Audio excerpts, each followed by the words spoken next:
make progress on some of the short-term ET forecasting capabilities.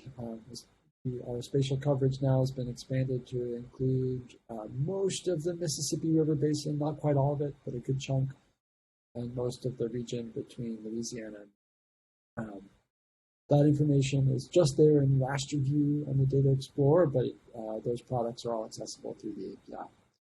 Today, I'll pass it over to Will Carrara, who on the behalf of the OpenET API team will walk you through the API, provide a short introduction. Stop us at any time with questions, ask questions in the chat. We realize we have a pretty wide variety of experience among our API working group in terms of some folks who've been working with APIs and open data services entire careers, and others this might be their first introduction. So please stop us at any time. And with that, I'll pass it over to Will to get started and walk us through the API. And we'll cover about probably roughly 45 minutes, 50 minutes presentation and discussion, and then we've left roughly 40 minutes at the end for any open questions and discussion. Will, I'll let you take it away. Thank you very much. Hello, everyone. My name is Will Carrara. I'm a software engineer at CSUMB and at NASA Ames. Today, I'll just be giving an overview of the OpenET API platform. I realize, as Forrest mentioned, there's a wide variety of folks with experience, both technical and non-technical. So I'm going to give a little bit more of a base overview of going over what is an API, an application programming interface. We'll discuss a little bit more about the raster and geodatabase components of the OpenET API. I'll give a high-level overview of the endpoints which we support. I'll do a live walkthrough using our Swagger interface. Then I'll discuss some new developments we've been working on, and then the roadmap for the rest of 2022 and 2023. So as Forrest mentioned, you can see this raster map here. We have expanded coverage. So in the Data Explorer, if you just toggle on raster view, you'll be able to see a wider coverage of the map. And so ultimately, we're still working on expanding this for the rest of CONUS, but just wanted to highlight that before we get started. So what is an API? API stands for Application Programming Interface. It's the medium by which you have some website between the servers. So if you have a website, you click, take the Data Explorer, for example, you click a field, it's going to call the OpenET API for that specific location. And the API itself is going to take that information, then it's going to process the data, clean it up, and then spit it back out to the main application of the Data Explorer. So in general, this is how APIs work. They just work as a medium between the client and some type of database or some server setup. So with that, the OpenET API, we've really built this asynchronous distributed task queue. This is paired with Google Earth Engine, and it's built on top of a serverless cloud computing infrastructure. In general, the main kind of workflow of this is we take satellite imagery and meteorological data. This all gets ingested into Google Earth Engine, which is a very advanced and wonderful GIS cloud platform that's relatively new. At this point, we do various ET modeling, and that data gets stored in our geodatabase. So we do pre-compute data for every field in the Western United States. Currently, I think that's around 4.4 million fields in our geodatabase. And as we work to expand, I believe we are slowly queuing up for, I think, around 12.3 million, I think is the rest of CONUS as it stands right now. At that point, data is displayed via the explore.et data website, and again, the API is kind of that bridge in the middle. It's going to be that intermediate step of processing the data and putting it back into a way for folks to view and retrieve easily. The OpenET API, it's kind of composed of two main components.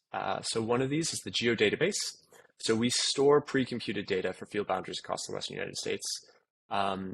Anytime you want to retrieve, specifically pre-computed field, we do this just because that pre-calculation really saves a lot of time. So when you click a field on the field view, it returns almost instantly because it's really just retrieving data that's already been calculated. Sometimes, though, those field boundaries might always be accurate, or perhaps you want to subset a specific field or a group of fields. So this is what we've built the raster component of the OpenET API for. This allows you to draw custom bounding boxes, upload shape files for multiple polygons or regions, and retrieve that data back.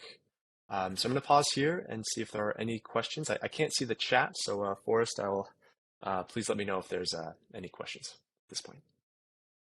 So any general questions about the application programming interface, about the API? High-level questions before we jump into some of the specific endpoints and functionality?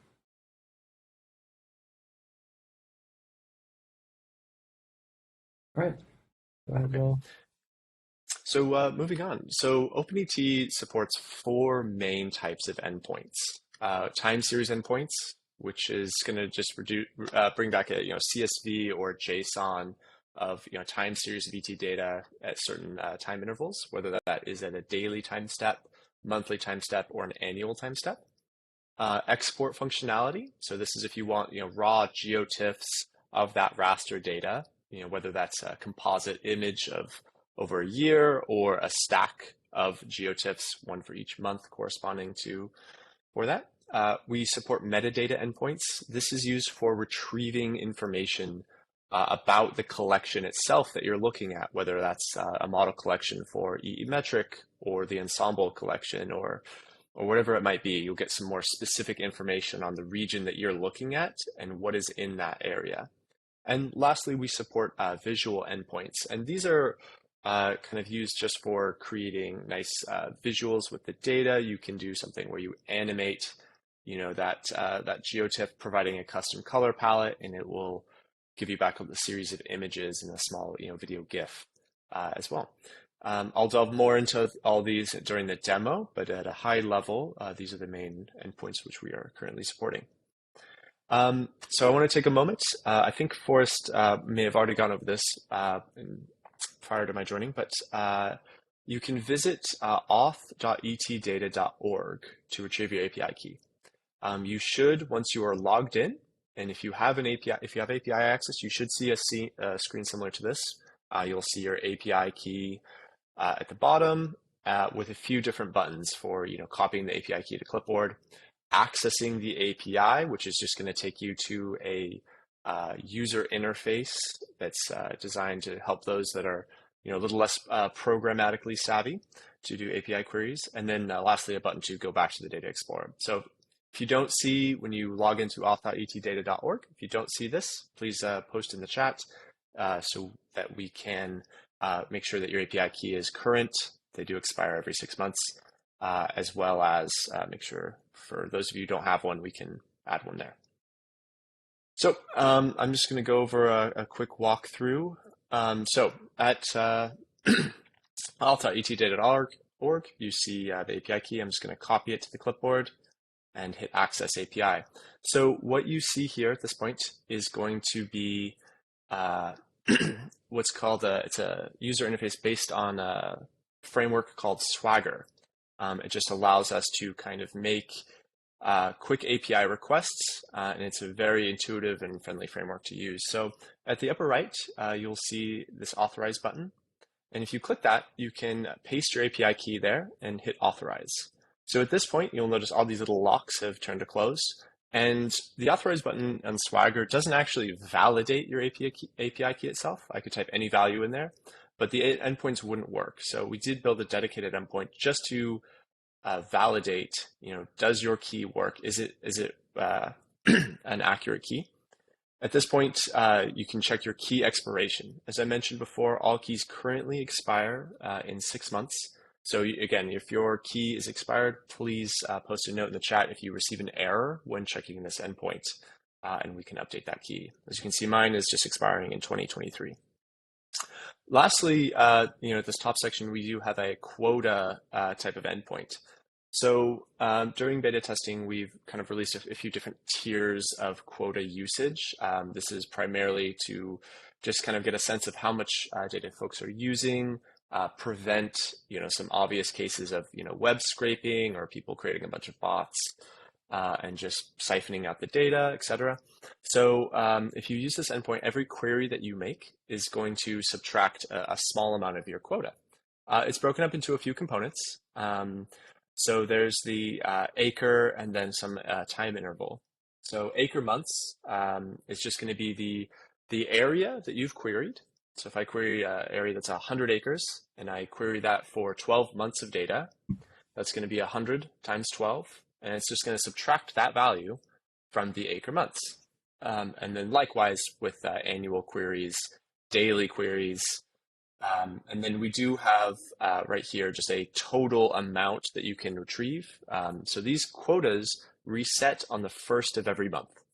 So you'll see that this will return back to its full amount on the first of every month. The year access and start is just going to be the amount of data that you're particularly able to access, in this case 2016 to 2022. Max acres is going to be max polygons are both going to work for the raster multi-polygon endpoint. So the max polygons is the max number of polygons you can have in your shapefile when uploading it. And then the max acreage is the max acreage associated with all of the polygons in that shapefile. So please, if you have any questions, don't hesitate to ask. I know the quota system is a little bit confusing. This is something that we are, still developing, and we'll be, releasing a slightly modified version with a public release. But if anybody has any questions, feel free to ask now.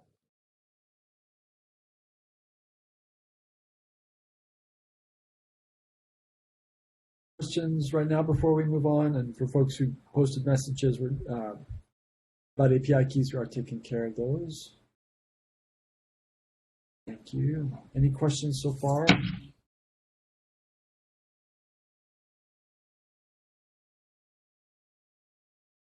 All right. Okay. Nothing in the chat right now. Well. Alrighty. So this interface is again broken up into a few different areas.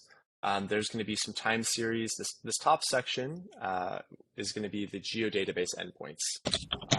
In the publicly release, this will be under one single a tab here, but for now it's broken up into a couple. There are retrievals based on specific field identifiers.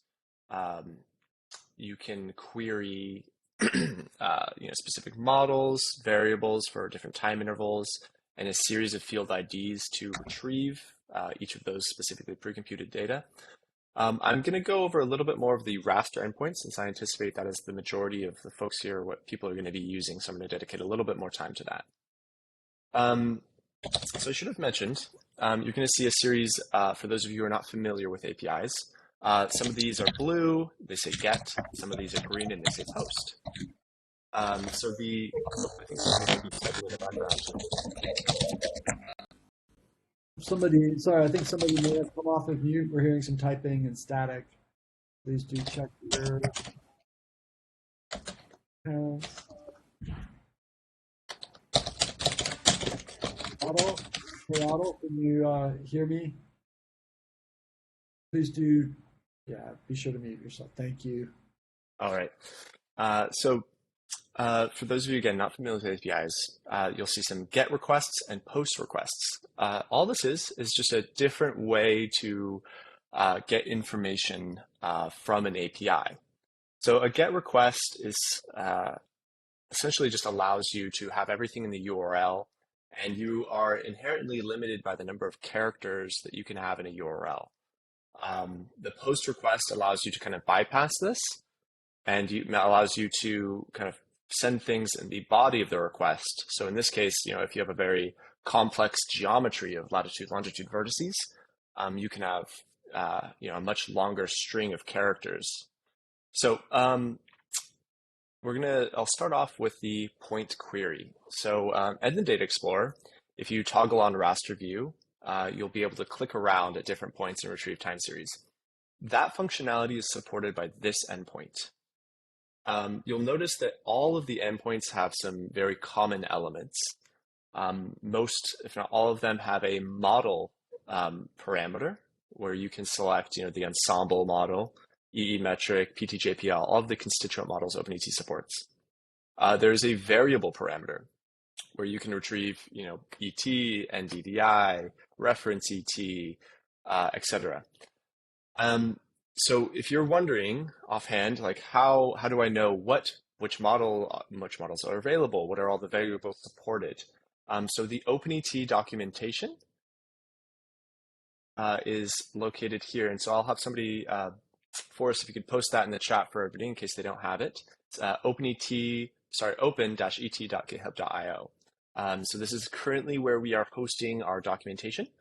And it allows you to, at a glance, kind of see, let's take for the raster API, the time series, and then we're at the point endpoint. It's going to give us some information exactly what each of these parameters mean, what are the options. So for example, I mentioned, what are the variables supported? Well, you can scroll down here and you'll see variable, whether this is a required parameter. We do default it to ET if somebody doesn't provide that information. And then you have the option of NDVI, ET, the ET mad min, which is going to be the lower range of the ensemble, the ET mad max, which is the upper range of the ensemble, ET fraction, reference ET, and precipitation. And then on the right column here, you'll see an example of one of those values. So all of the information for all of the endpoints, whether it's the point, the polygon endpoint, the multi-polygon endpoint, is all going to be listed in documentation, as well as some additional information to kind of get you started for using that endpoint. So if anything that I'm saying, if you have any questions, just take a quick reference to the documentation. It should be included. And if that is not answered there, please let us know so that I can add that so it's a little bit more thorough for everybody. But back to the point query. So you can fill out these parameters on this interface and start to make a query. So in this case, I'd like to use the GridMet reference ET source. I would like provisional data, meaning that I want the latest that OpenET has to offer. What units you would be interested in, whether that's millimeters for metric, inches for English, and then your longitude and latitude points, as well as a time interval, whether that's monthly data, daily data, and then a moving average parameter. So this just allows you to apply a smoothing filter. It's the window on either number of days on either end of this smoothing window to kind of smooth out time series. In most cases, you're probably going to want this to be 0, but there are some applications this is useful when querying daily data to kind of smooth out some of those jagged observations, if that's the case for the area you're looking at. And then lastly, there's going to be the output file format parameter. So in Swagger, if you just hit the execute button, it's going to do a few things for you. The first thing you'll see is a curl request to generate. Curl is, you're familiar with your computer's terminal.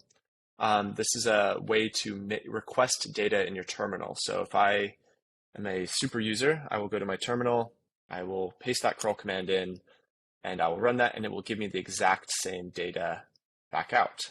The request URL that generates is just going to kind of have those parameters broken up. You can see how this query has been formulated, whether it's, you can see the model equals ensemble, and these are ampersand eliminated variable equals ET. So it's just kind of a clear way for you to do that. Notice that if you paste this request URL into your browser, it's not going to work because your API key is in fact passed through the header. So it's going to say you are unauthenticated when trying to make this request. Lastly, you're going to see the response body from the specific request you made. So in this case, I requested a JSON data. So I'm seeing that, for every time step, an ET value as such. And at this point, I can copy this data to my clipboard. I can hit download, and you'll see that this downloads right there. And then that's really it. So moving on, that's a sample point request. I'm going to pause here to see if there are any questions before I continue to the Polygon request. Pause there, see if there's questions there. There's a couple other questions about the quotas that I missed while I was trying to take care of some of the API key refresh issues.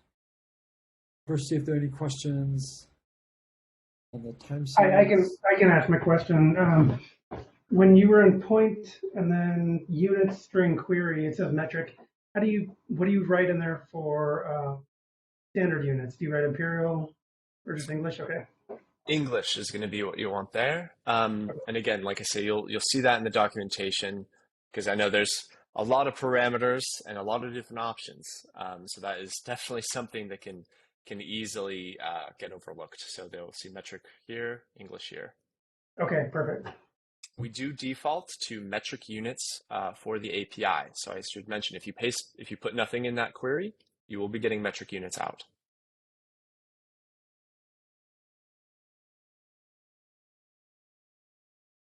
Are there questions about that API endpoint? If not, we'll jump back to, there's two questions about the quotas.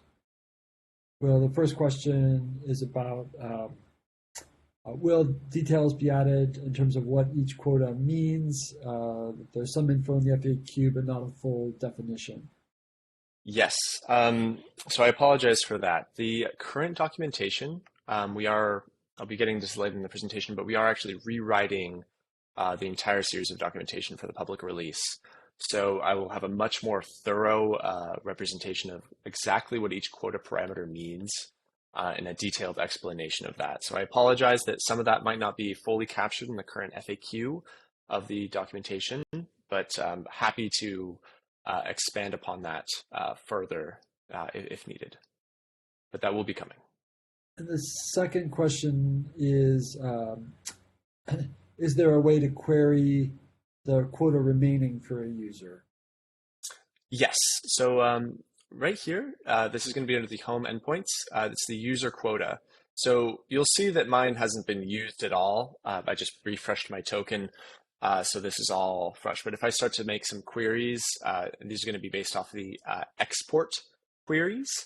So if I export data in just a moment, we'll see that the acre months will start to be depleted. There's one additional thing that I did forget to mention with the quotas. OpenET does do a mild rate limiting. We do support 3 requests per second.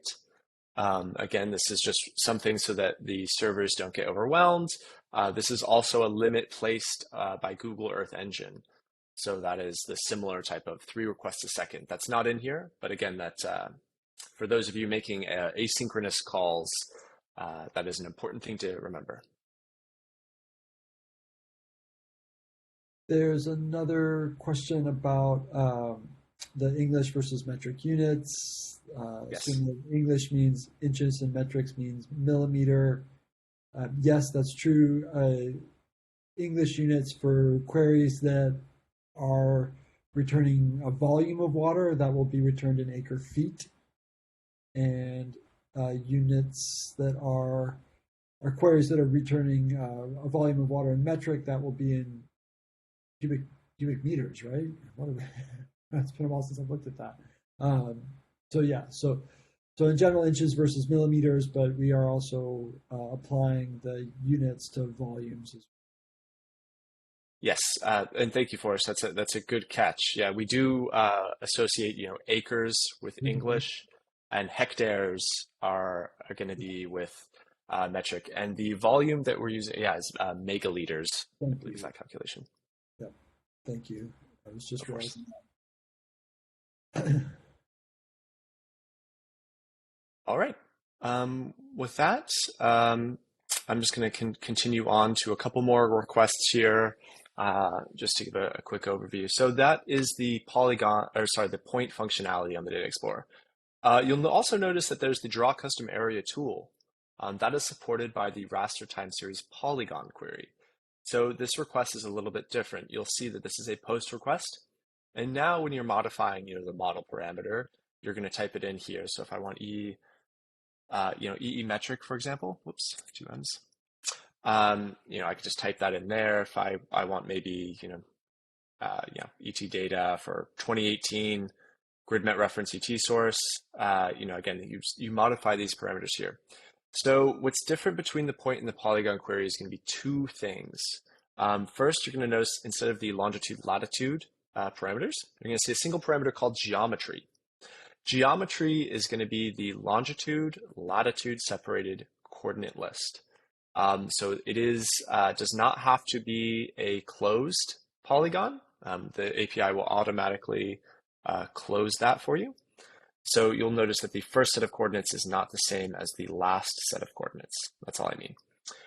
When I'm doing these requests, there's usually kind of a convenient way to just get a geometry for something is if I go to the Data Explorer itself and I will zoom into an area that I'm interested in.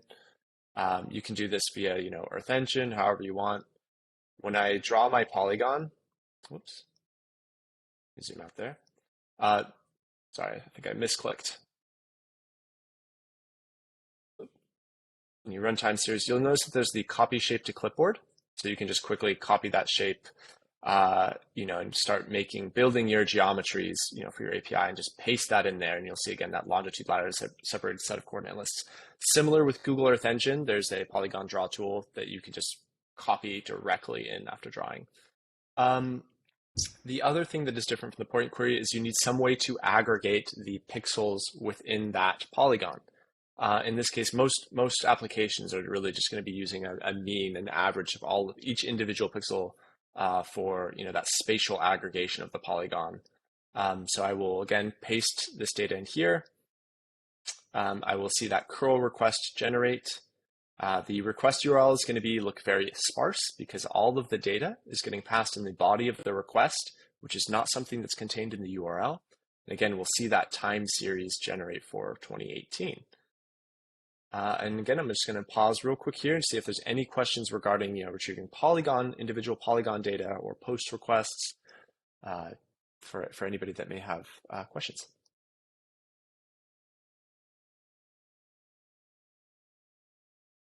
Sorry, I think you touched on this, but what was get and what was post? What was the difference between those two? Of course. So all APIs use a series of 4 types of requests. A GET request and POST request allow you to retrieve data. There's the delete request, where you can remove some type of record from your system. So if I have a database of users, I want to delete, I send a user, I use the delete request. And then there's a put request, and a put request allows you to kind of post to a server. So you will only ever see methods of retrieving data for OpenET. You'll see just the GET requests and POST requests. The difference between the two is that in one of them, you are passing all of this information in the body of the request.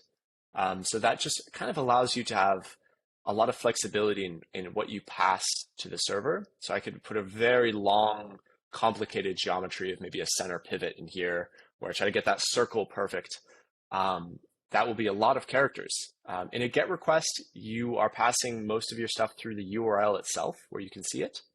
And that being said, there is a hard character limit in every web browser, and you can very quickly run up against that. I can't remember what it is offhand, but it's definitely not a lot for large geometry requests.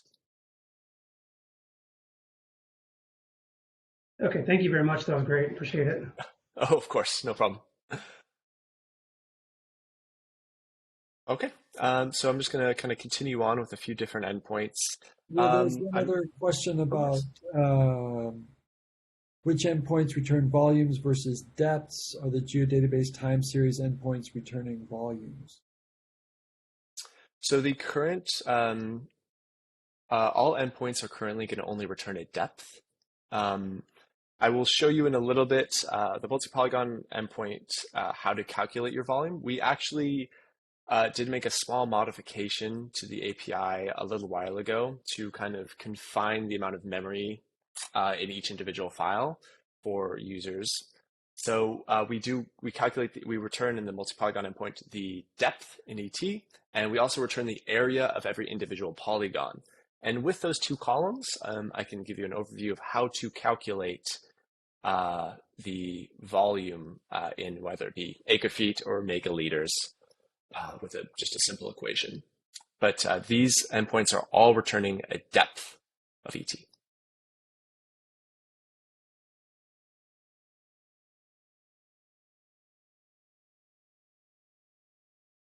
Okay. So I'm just going to jump back to the slides here. A quick note before I move on is export-based queries. Again, this is something I anticipate a lot of users doing. What I've showed you earlier is the point and polygon queries. You make a request, and it immediately returns that, calculates it dynamically, or immediately returns that information. Now, what if you wanted to query maybe a much larger area rather than a single point or a polygon? So this is the export series of endpoints that the Raster API supports. When you make an export request, you are not going to get data back instantaneously. You are in fact going to get this JSON back as your information is going to be calculated. You are placed in a queue, depending on, again, the size of the request, the amount of people using that particular endpoint at the time. So when you, again, I'm going to be making one of these requests in a moment, but I'm just going to explain now. You will receive a status of, your file being queued for the cloud export. It's going to have just a file name. It's going to have a state.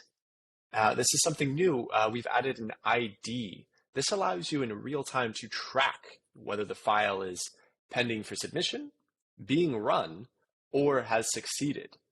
And then finally, the destination. This is a URL which you will use to retrieve your file. One thing to note, when you are making a file request or an export request, you have the option to include in your file name the keyword public. So every user, when they set up an account with OpenET, we create we have a Google bucket that we use to store files for exactly 30 days. So this URL will be retrievable for 30 days before it expires. At that point, the file is completely deleted from the system. So the public keyword allows us to set permissions for who can retrieve that file. When you create your OpenET account, if I've signed up with my email, my Gmail email, and I don't include that public keyword, the file permissions are set specifically for my email. So if I take this URL and I try to pass it to my colleague Alberto, he will not be able to access it because he's not going to be logged on his computer with my email. But if I wanted to, in fact, pass this information to him because he's working on it, if I include the keyword public, that means anybody with this URL is going to be able to retrieve that data and it'll instantly download. So in most cases, this is a really useful thing. One limitation, we do leverage Google's infrastructure heavily with this project. Google does not like giving permissions to non-G Suite addresses. So those in many cases are the .gov addresses. A lot of .edu addresses are G Suite compatible. Gmail addresses are G Suite compatible, but if I have a personal address that's not one of those, you will need to include this keyword just to be able to retrieve your file because the Google bucket will not grant permissions to a non-Google address. This is something that may change in the future, but just for now, that's just one thing to note, and that does trip some users up. And this is listed in the documentation, of course, but just for now, I'll make sure I state that. So I'm going to move on to the multi-polygon endpoint right now, just so I can, I'll finish the exports here. This is an extremely valuable endpoint. So what this allows you to do is submit a shapefile. So what I'm showing you here is just an example shapefile that I've put on Google Earth Engine. You will need a Google Earth Engine account to be able to use shapefiles with OpenET. You can free to sign up for them. And you'll be once you log in, you'll see some type of screen like this. It's the Google Earth Engine Playground. This really functions as a way for you to store assets for different things. You can write scripts. You can it's the Google Drive for your geospatial information, really. So in here, I have these assets that are stored. So I can see my personal assets in my account. I can see all these shapefiles which I have uploaded. So if I wanted to, click, this shapefile here, I will see some information based on what that shapefile is. I will see, the asset, the table ID, or the kind of path to that shapefile for my account. I will see the features specifically in this shapefile. So I'll see all these, this crop type attributes, an ID attribute, and then any properties which I've uploaded with the shapefile. Really what we're interested in is both this asset ID, this table ID right here, and whatever features I want to include in the extraction. So if I view that shapefile here, I think this is right here, and I'm just going to pull it up real quick. I can see that this is the area that it covers. And the multi-polygon endpoint kind of functions like a cookie cutter. It's going to cut out the geometries of that shapefile, of the rasters. And then for every single pixel, for every single feature in here, it's going to do a mean reduction and return that data as either a GeoJSON or a CSV. So I always like to visualize these things because to me, they get a little abstract talking about. So what we're going to see is in a moment is for all of these different polygons, for whatever the unique ID is for each polygon in that shapefile, we'll see a time series returned for that. So uploading assets is very easy. You'll just hit new shapefile, and then you'll just be able to select, from your stuff where you upload that shapefile, and you just hit upload. It's a very straightforward process. You do need to give read permissions once that is uploaded to OpenET at Google Groups. Again, this is something listed in the documentation. I know it's going to be hard to remember all this. It's a lot of information. But there's a share button that you just grant read permissions to. So you'll just say Google Groups, read, and just you add access to that. So I've already done that for this shapefile. So I'm going to go back to the Data Explorer, the Swagger interface, and we're going to try to do multi-polygon extraction for an example shapefile. Well, one thing to note, just really quick, that we don't, with the API never stores that shapefile, so it will use it to execute the call, but we don't keep or retain those shapefiles. So we just use the read permissions to execute the API call, and no other than that, other than to generate the data, we don't retain or store those shapefiles. And so once the call is complete, users can also revoke permissions until the next time they need to submit an API call.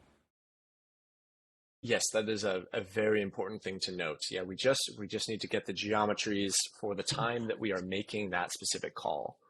But yeah, that is not something that we store in any way, shape, or form. No pun intended. Okay, so again, you'll see that this request is, again, very modeled after the other ones. You'll see a model, a variable, some temporal parameters of where we're interested in. Reference ET source, provisional data, whether that's true or not. Unit type, and this is the shapefile asset ID. So this is where I'm going to paste in that table ID that I have a pre-filled one here for just a demo, but that's where that would go. And then the include columns parameter. So in the shapefile, maybe I want to include different attributes, like if I have a crop column, or if I have an area column, or some type of some ways that I want to in the future potentially aggregate this data to. So you can just comma separate. And the one here, the only column is just ID, but you do need to include some unique identifier to that shapefile. So every polygon must have a unique ID, or else it will not be included. And then lastly, there's the file name suffix, so where we can name, this whatever. So if I say, just naming this multi-column public, I could do that execution. So I'm going to execute this command. And again, we'll see similar to what I showed before. We'll see a status, a state, an ID, and then the destination which I'm going to retrieve this by. Now, it's often the case that, you might lose this response, or, refresh the window and you say, where did my file finish exporting? I can't remember what that link was. So we do add some additional support. There's the all files endpoint. This is just an endpoint which is allow you to query everything that's currently in your Google bucket. So in the case of mine, I'll see a list of rasters and a list of time series, which I've already exported and are currently there. At any point, I can just take one of these links here. I can copy that, put it in the URL here, and it's going to immediately download that file from the Google bucket for me. So it's a handy thing to have. Now, as I mentioned, we want to know, when is this specific file done? It may be done in a few seconds. It may be done in a minute or two. That is what the ID is used for. So if I take that ID and instead use the check status endpoint down here, I can paste the ID in, I can make that query, and that's going to allow me to see, is my file done? Is it still running? In this case, succeeded, so it's already finished. And if I take that URL now, I will paste it in my web browser, and we'll see that that will immediately retrieve that file right here. So I'm going to open it up and we can take a look at what is inside. So every multi-polygon export is going to have a few common things. There's going to be the columns that you've requested to be included in the data. So in this case, this is this ID column. The shapefile used only has 14 features. It's a small sample.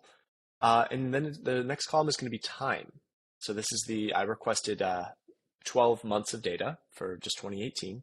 So we'll see for every single ID, we're going to see each individual time step for that ID, and then some associated value. In this case, I've extracted ET data as denoted in the file name. And it's going to be the mean value, reducing in each of those polygons.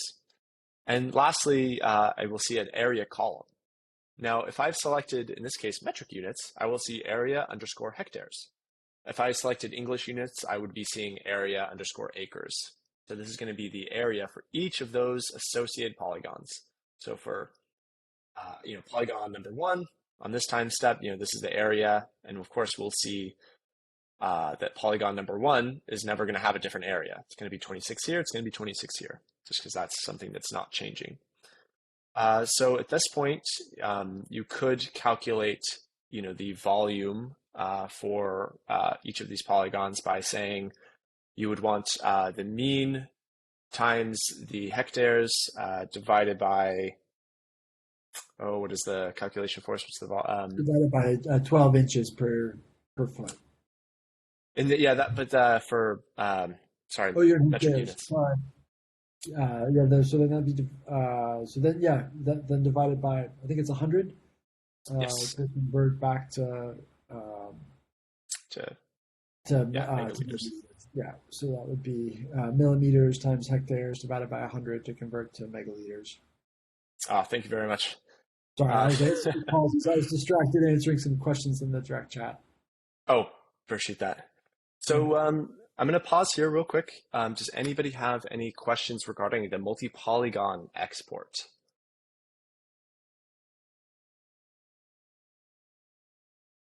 Hi, I have a quick question. Yes. We have some sensitive shape files that we wouldn't want to share with everybody. So at this point, would you change the access to those? Do you delete that, or would it be at this point, or? So the shapefile itself, that geometry is always going to be private to you, and we don't have any access other than at the time when we make the request to grab the geometries for just for the Earth Engine processing. So the shapefile itself, are you referring to this file, the actual output file, is what you're referring to here? Well, both. I just remember somebody saying you would change the status to private. I can't remember exactly. So both, because output would still cover those sensitive areas. So we'd still be interested in that too. Yes. Yeah. So both. If you wanted to be extra certain, you could then revoke the read permissions for the OpenET API. You would just need to, if you wanted to make an API call in the future, re-grant those permissions. And yes, once you retrieve the file, you could, if you wanted to, delete it to be extra careful. Thank you. Yes, and so if you want that, again, I've removed this keyword public from the file name suffix. So for your account, when you make that request, nobody will be able to retrieve this URL except you logged on to your authenticated computer. So that is, if you're logged into your Gmail account, you can this URL will work for you, but nobody else. And it will expire after 30 days, just automatically. We provided the public option just in case folks wanted to run an analysis and easily share it with others within their organization, or with other users. So for information that's not sensitive that you wanted to be able to just pass someone a link and say, hey, go check out these results. That's why we created the public option in the API call. but that's certainly not required. And again, when the API is granted read access on a shapefile, no one on the OpenET team is looking at it. We're not keeping it. We're not storing it. It's just being used programmatically to execute the API call. Thank you. And if you want it to be extra cautious, you can revoke permissions again after you receive your results. So I would just go to one of these. I'd hit the share button, and I just say, "Oh, Google OpenET, delete, done," and at that point, that access has been completely cut off.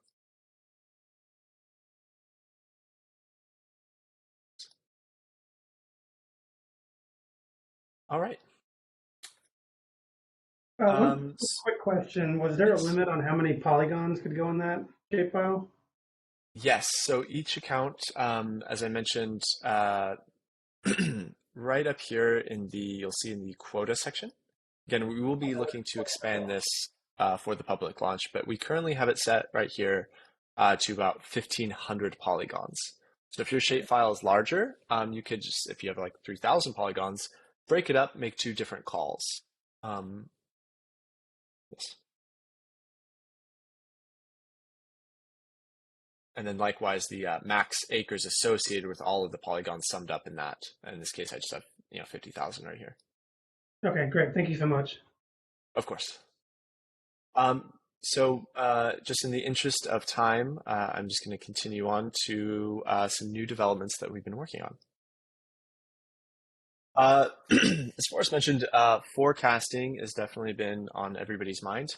So we are looking to support, short-term daily forecasting for, 7, 14, and then depending again on the accuracies that we're able to achieve, potentially 28, but definitely we're looking to do the short-term forecasting. So this is a quick glance at what that looks like, where you'll be able to do that and receive that information as well. So that is something that has been certainly a little bit on the back burner, if I'm being honest. I haven't had too much time to get to the full, accuracy CONUS-wide assessment, but that's something that we are working on very diligently. Another exciting thing that we've been working on is looking at the resolution of the data. So I'd love to hear back from everybody here if this is something useful for your applications.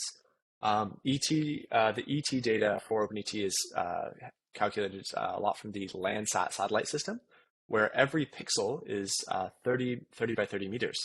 So one application that we've looked at is super resolution, where we actually upscale that to a certain number of resolution. In this case, you're seeing 10-meter resolution ET data. So this is using a technique called super sampling.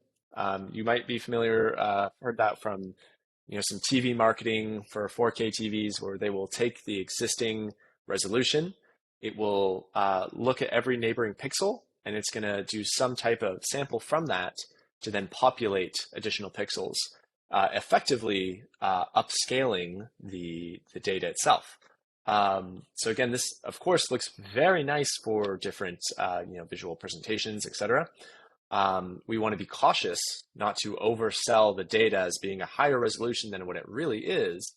But I'd be interested to know if anybody has any practical applications for upscaling the existing data in their geotiffs, etc. And this would, our thought there is really just to provide that as an API endpoint for production of graphics. The API calls themselves, all the raster endpoints will work on the original 30-meter resolution data.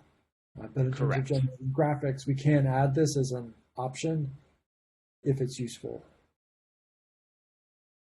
Yes, that is correct. So in the visual endpoints, you will see an option that will be, resample true or resample to, some integer between that you want to either upscale or downscale the data for whatever application you're looking at. And we are preparing for the public launch. So with that comes a complete overhaul of the OpenET documentation system. So as I mentioned, our current documentation is a little bit out of date.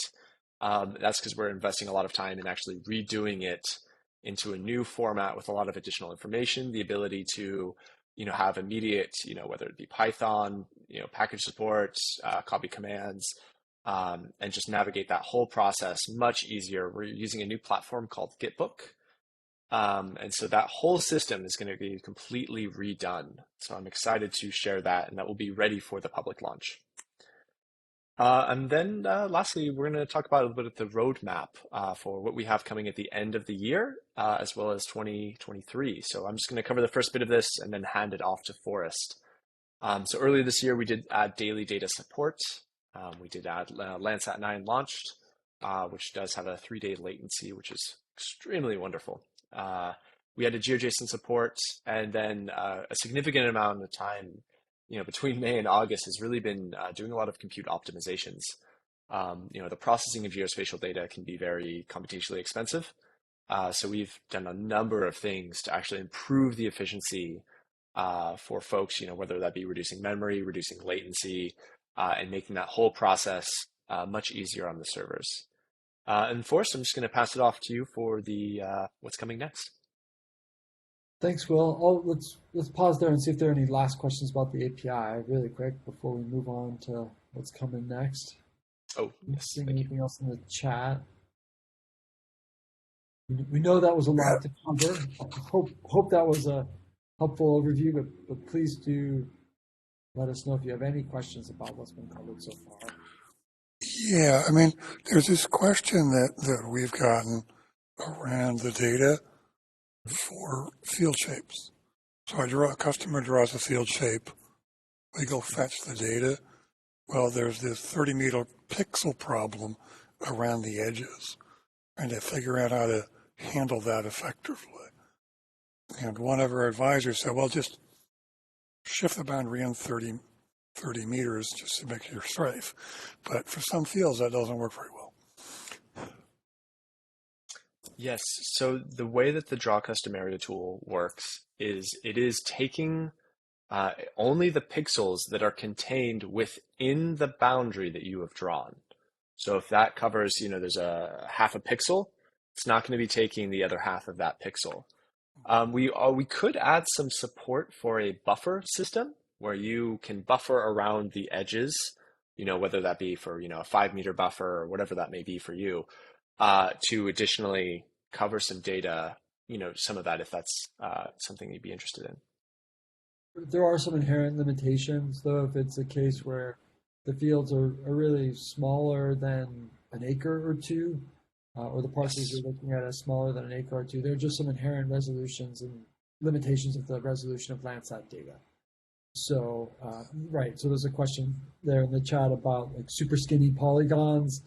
The super sampling, I don't know that it's going to look pretty.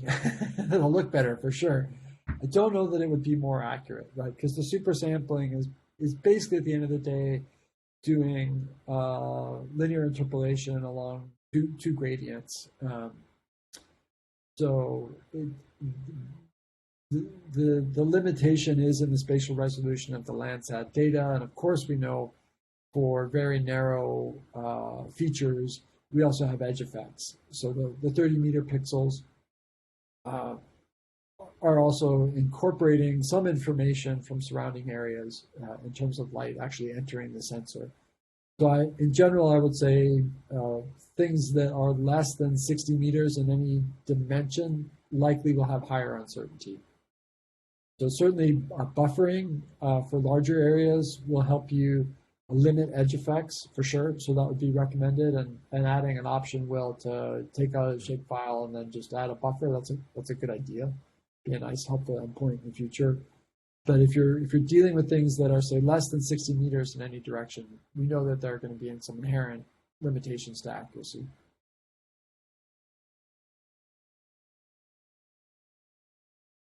Other general questions before we move on to what's next, and then we can certainly open it up for any questions at all.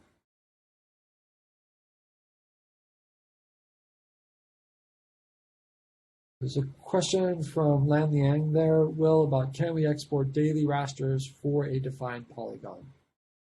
Yes. So the current daily data support that we've added has been for the it's been for the time series endpoints specifically. So that's the point query, the polygon query, and the multi-polygon query.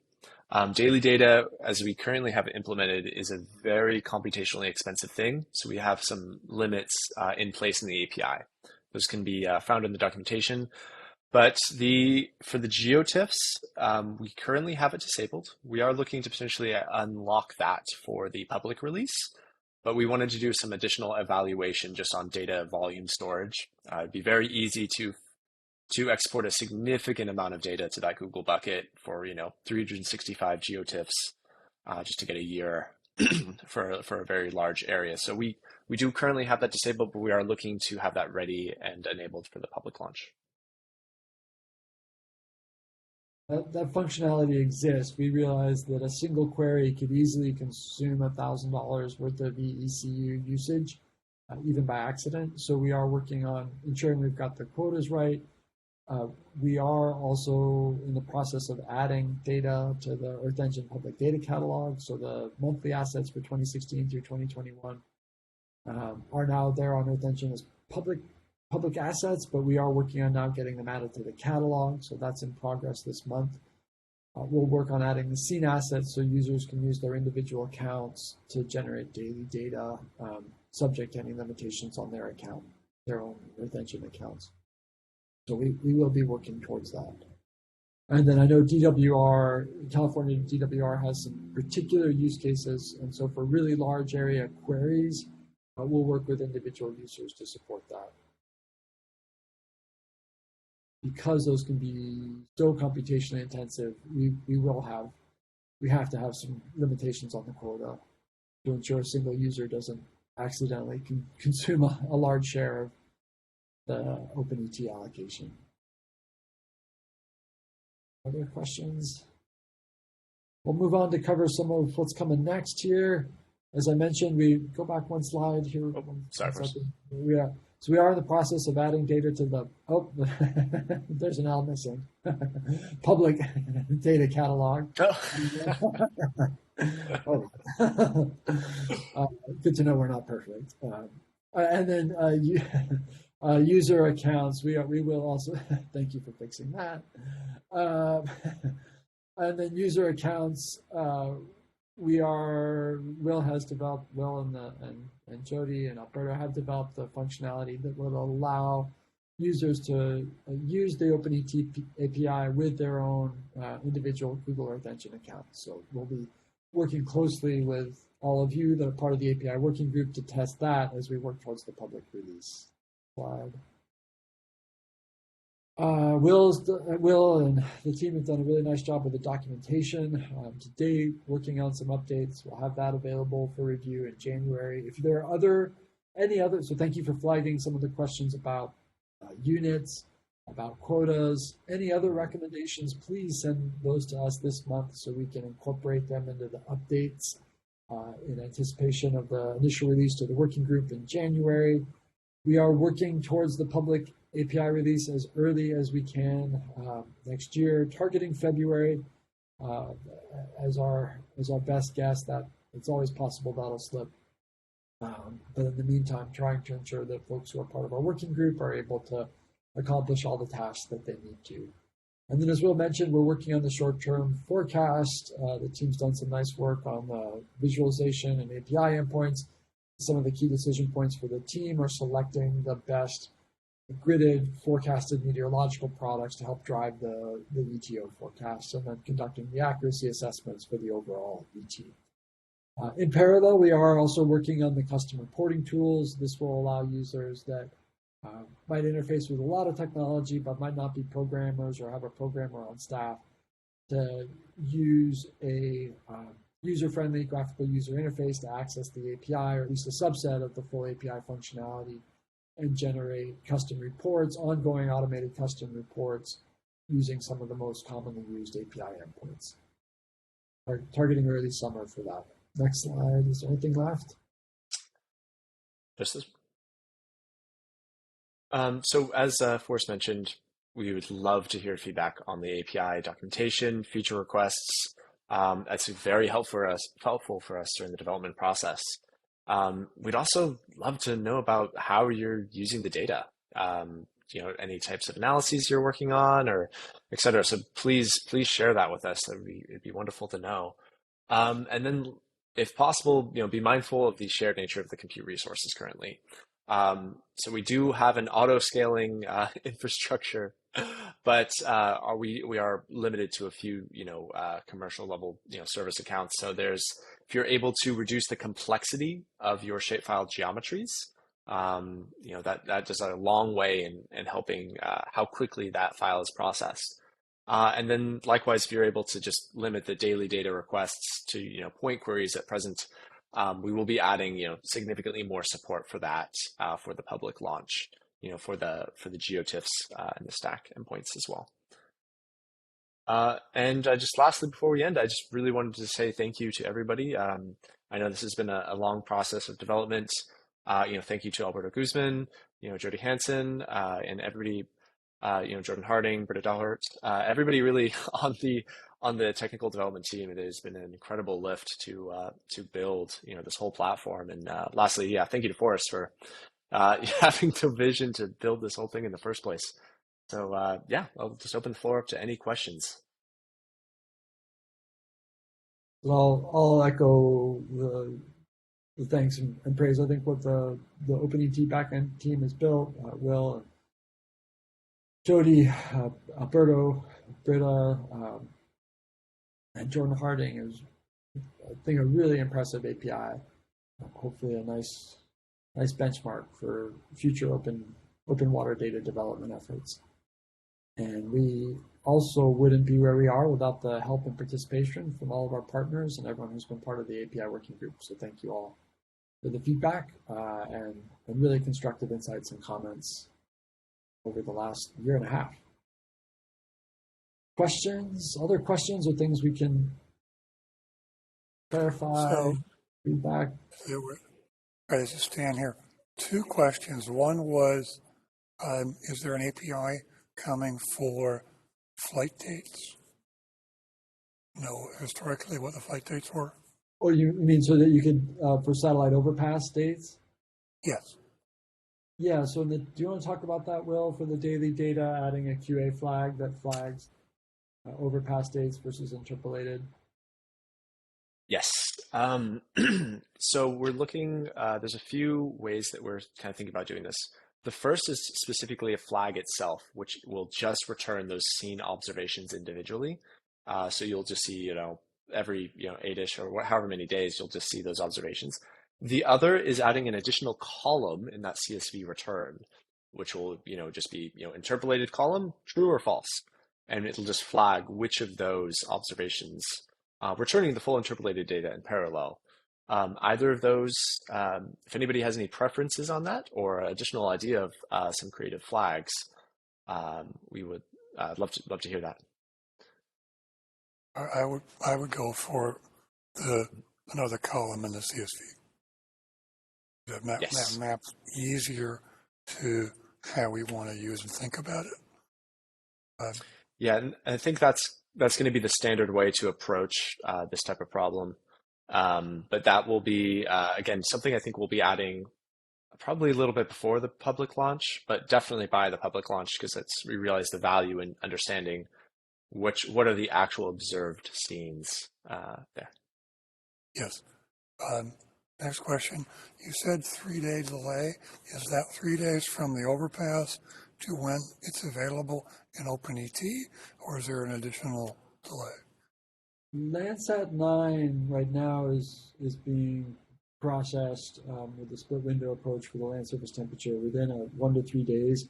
That's ingested almost immediately by Earth Engine and then being run almost immediately by OpenET. So it's typically within 3 days total time for Landsat 9, maybe sometimes 4.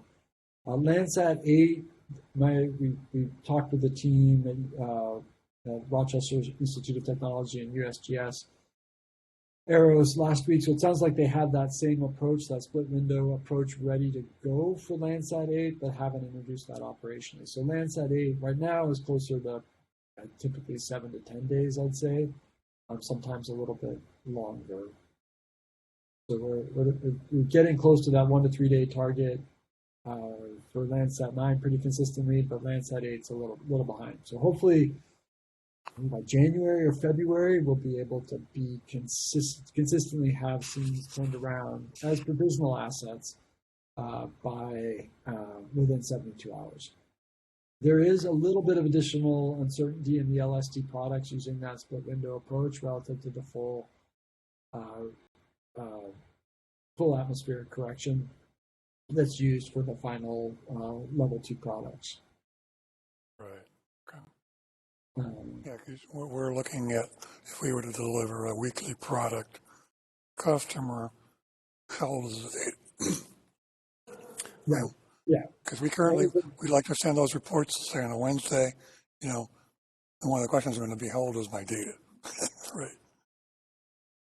And so you want to know when was the last observed, when was the last satellite overpass date, and then we will also be providing the option for those short-term forecasts as well. Yes. And the forecast will be a different API or the same API? So that will be supported through the same API for the OpenET ones. Forrest, if there's something you wanted to add to that. Sorry, I think I cut you off. No, just a different API endpoints potentially. And then we may also offer another API endpoint that will give you both the historic and forecast. I think we will at minimum add another API endpoint just to call retrieve forecasted data. As Cindy was asking, is there a plan to add earlier years? Yes, there is a plan to start working back in time. That is something we are working with USGS and some of our state partners to try to help support those activities. And yes, we will be working to add additional years to the archive and the public data catalog. Other questions? Okay. I just want to say I didn't see it on your timeline, so I was just curious. Is there any estimate on when that can happen? No? Not for the West as a whole. We're also in January, the team will meet and discuss trade-offs between trying to work towards expanding the full CONUS versus working back in time and what's the higher priority. Thank you. Some partners, California, Utah, Oregon, have specifically requested those capabilities. So we'll be working with those partners as well as working across the West to extend things back, likely in 5-year chunks, but we don't have a schedule set yet for that.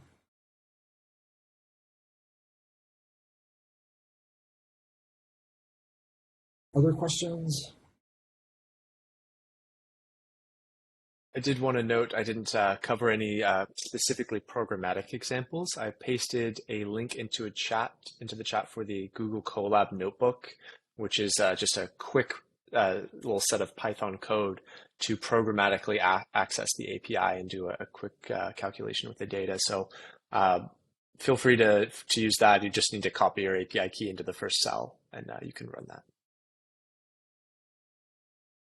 Hi, I have a question about this Python code. And if we want to do the multi-request through the Python code, because one time I tried to download this raster, but the code Python code seems only can download the point time series data. If we download the raster file, seems not to have function right now. Is that true? Yes, so to receive the raw raster geotiffs, that's going to be using the raster stack endpoint, and that will return a series of raster geotiffs for each individual month. And there was a bug in the system, Len, I think I was helping you solve that one, where if you requested a polygon which overlapped multiple satellite tiles, you could potentially receive a duplicate. Very good. Yeah. The API is supposed to handle and mosaic that accordingly. So that was a bug fix that I did push. So please let me know if that is resolved. Yeah, that's already resolved. Yeah, I think that I go through the API, then can get this done. It's pretty good. Thank you for your help.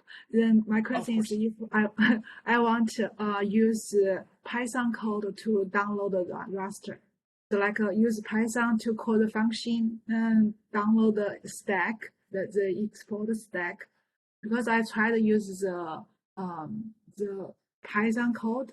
It seems only can function for the pointer data time series download. I think if we Oh, okay. Mhm. yeah, I tried on Yes. the raster time series point. That function works fine for the Python code, but when I try the raster export stack, seems not to work. So that's well, I want to say it's already built in the Python on link, or still on the way to do that. Yes. So in the we do provide some example notebooks in the documentation. I put a link in the chat that's going to take you to a visualizing raster data example. And if you scroll down, you'll see the raster composite endpoint. I'm just going to share my screen briefly here.